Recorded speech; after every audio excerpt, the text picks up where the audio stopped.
आदमी की उस फिलॉसफी को हम जानना नहीं चाहते, क्योंकि इसमें ज्यादा समय लगेगा, हमें तो जल्दी जल्दी कुछ करना है। मारुति 800 से फरारी लेनी है हमको तो 4 कमरे का मकान 8 कमरे में करना है। हमको झूठ सच बोल के बस पैसा कमा करके रहना है। ये पैसा आपको बचा नहीं सकता। कहीं दुनिया में कोई पैसा किसी को नहीं बता सकता।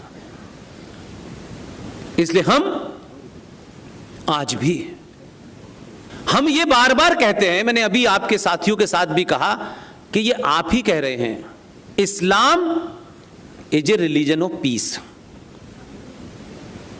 कहां पढ़ा था? किसने बताया था? मुझे नाम तो बताओ उस मौलवी का। कहां सुना आपने Islam is a religion of peace? आप झूठे हैं, हम झूठे हैं, हम कमजोर और डरपोक हैं। उन्होंने सच बोला, पहले भी सच बोला और आज भी सच बोलते हैं। वो सही कह रहे हैं कि Islam is a religion of peace. Spelling आपने गलत समझ ली है, और मैं तथ्यों पे बात कह रहा हूं। आप जानते हैं कि मैं कोई एक शब्द भी मेरे मुंह से कोई ऐसा निकले, हो सकता है कि ह्यूमन एरर तो हो सकती है। 632 में Islam is a religion of peace के जो मसीहा थे वो इंतकाल फरमा गए। प्रॉफिट मोहम्मद साहब जी, क्योंकि बहुत कुछ लोग भड़क जाते हैं कि उनकी शान में गुस्ताखी हो गई। उनकी शान में गुस्ताखी नहीं करना, क्योंकि उनकी शान ही नहीं थी। प्रॉफिट मोहम्मद साहब अदब के साथ, ताकि लोगों को यह ना लगे कि साहब हमने भड़काया, हम भड़काते नहीं हैं। प्रॉफिट मोहम्मद साहब की जो शादियां हुई, डरिए मत, उसमें से उनकी जो औलाद थी वो सिर्फ एक ही थी। पहली पत्नी जो थी उनकी, उनसे उनकी जब शादी हुई तो उन्हीं से एक उनको सुपुत्री पैदा हुई। यहां से बात आप समझेंगे तो आपको समझ में आ जाएगा कि Islam is a religion of peace. 632 में क्या था, उसके बाद क्या था, उससे पहले क्या था और आज क्या है। तो ये सर तन से जुदा की जो बीमारी आज आप देख पा रहे हैं, इसको आपको समझने के लिए उदयपुर की घटना ने बताया कि सर तन से जुदा क्यों कर रहे हैं। अगर आप इसको जानते तो आपको ताज्जुब नहीं होता, क्योंकि मुझे बिल्कुल भी ताज्जुब नहीं है।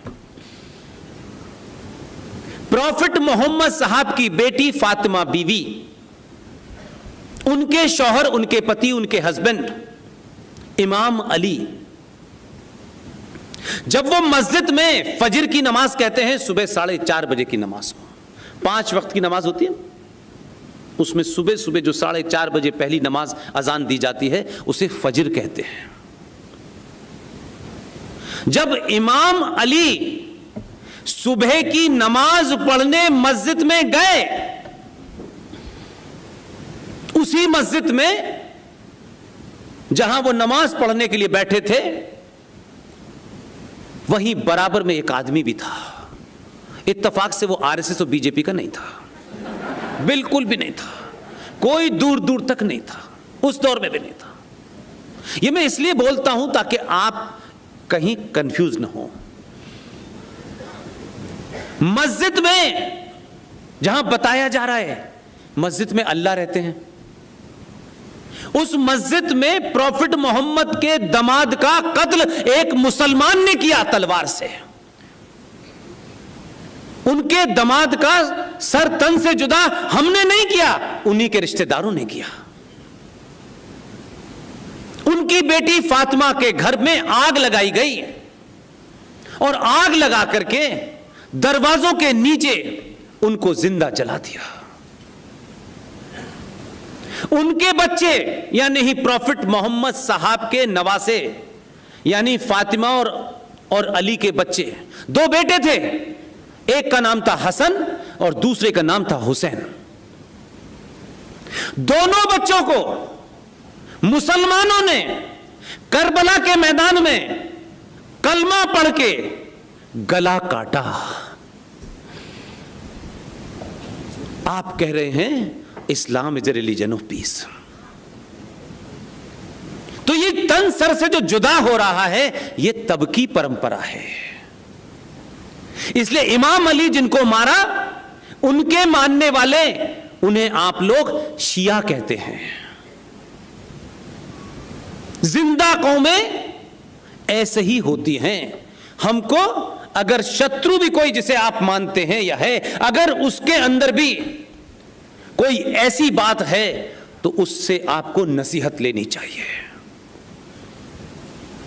आज उस घटना को एक लंबा समय हो गया, 700-800 साल से ऊपर हो गए, लेकिन आज भी